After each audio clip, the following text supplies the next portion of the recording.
Hello! I'm glad you joined me for this brief YouTube video about documentation to assure proper payment for interrogation device evaluations. My name is Mary Muko and I work on the Provider Outreach and Education team at WPS. I want to share an important message for those providers that perform and bill for interrogation device evaluations.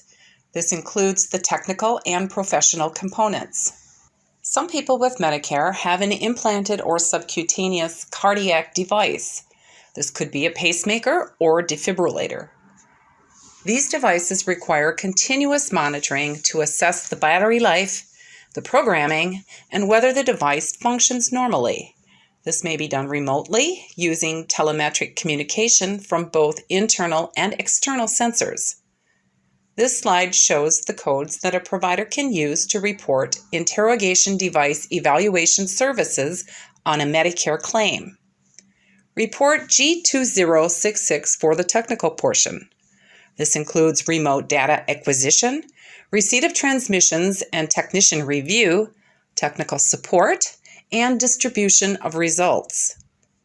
CPT codes 93297 and 93298 are for the professional portion. Code 93297 describes interrogation device evaluation of an implantable cardiovascular physiologic monitoring system. Code 93298 describes interrogation device evaluation of a subcutaneous cardiac rhythm monitor system. These codes include analysis, review, and report by a physician or qualified healthcare professional. It's important to document and bill interrogation device evaluation correctly. This assures proper Medicare payment. Based on Section 1833E of the Social Security Act, Medicare payment can only be made for items or services that are medically necessary.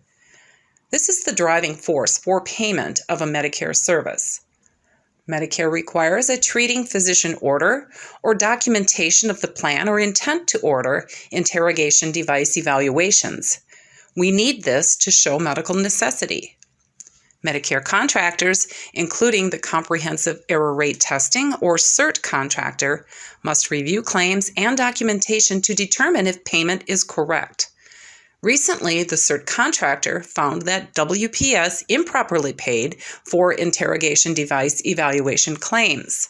When reviewing records sent by those who received a request for their interrogation device evaluation documentation, the CERT contractor found the physician order missing. There was no record to show the physician's intent to order the interrogation device evaluation.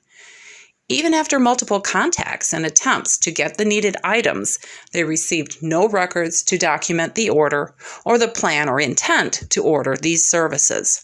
Based on the CERT contractor findings, the interrogation device evaluation was denied and WPS recouped the improper payments. This happened on multiple claims. There are some resources where you can learn about medical necessity and requirements for orders.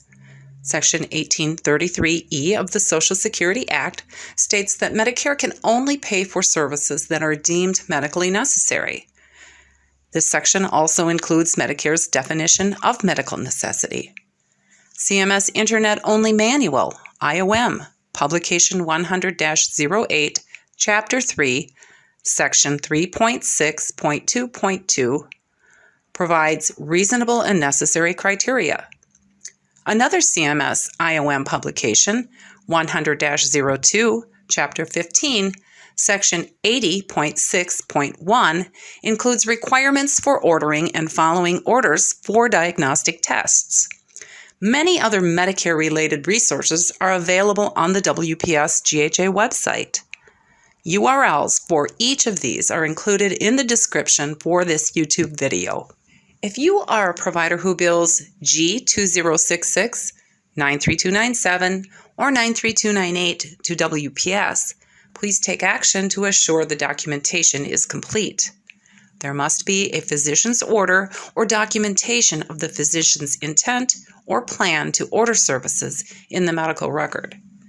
If you receive a request for documentation for these services, please be certain to include the orders or the intent or plan to order services when sending records to Medicare.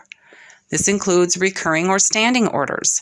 For more information about standing or recurring orders, you may find Recognizing the Meaning of Standing Orders on our website.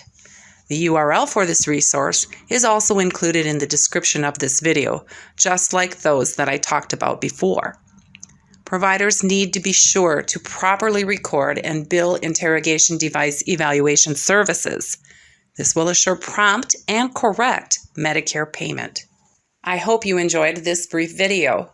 If so, please like and share it, and consider subscribing to the WPS YouTube channel so you will receive notifications of new content. Thanks for tuning in. Have a wonderful day.